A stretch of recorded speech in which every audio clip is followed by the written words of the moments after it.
When I was younger, my parents used to leave me with my uncle during summer vacations.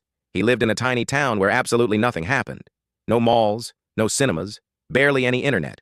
The only interesting thing there was an old train station at the edge of town. The weird part? No train stopped there anymore. The tracks were rusty, the ticket booth was abandoned, and half the lights didn't even work. Everyone in town ignored it like it didn't exist. Except my uncle. One night during dinner, he randomly looked at me and said, "If you ever hear a train after midnight, don't look out the window." Now, obviously, when an adult says something like that, your brain immediately goes, "I need to know why." So for days I waited. Nothing happened. Then one stormy night, around 12:40 a.m., I heard it. A train horn. Low, distant, old-sounding. My heart started racing instantly. I checked the clock again. 12:40. The station hadn't worked in years, so what train was that? I remembered my uncle's warning, which of course made me want to look outside even more. I slowly moved the curtain and froze. A train was passing through town, but it didn't look normal. The cars were completely black.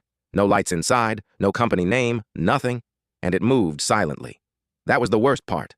The horn was loud, but the train itself made zero sound. Then I noticed something even creepier. Every house on the street was dark.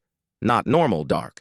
I mean, all the lights were off at the exact same time, like the entire town was pretending to be asleep.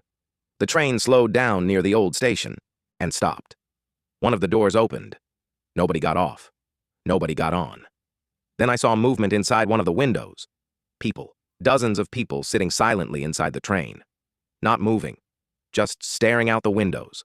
At the town, at the houses, at me. I dropped the curtain immediately. My hands were shaking so bad I could barely breathe. Then I heard footsteps outside, slow footsteps, walking down our street. I peeked through the curtain again just a little. 3 people had gotten off the train. They walked strangely, too stiff, too slow, and each of them stopped in front of a different house. One stopped in front of ours. I backed away from the window instantly. Then, knock, knock, knock. 3 slow knocks, exactly like that. My uncle suddenly appeared in the hallway looking terrified. He whispered, "Don't answer it." The knocking continued. Slow, calm, patient. Then a voice from outside said, "Passenger check. Bro, what does that even mean?" My uncle turned off the last lamp in the house. Everything went dark. We sat there silently while the person outside stood at the door for what felt like forever. Then, finally, the footsteps walked away. A few minutes later, the train horn sounded again, and the train left town. The next morning, everything looked normal. Sunlight, birds, quiet streets. I almost convinced myself it was a dream, until I walked outside and noticed something on our front porch. A small train ticket, old, burned at the edges, and printed across the front were the words, "One way only."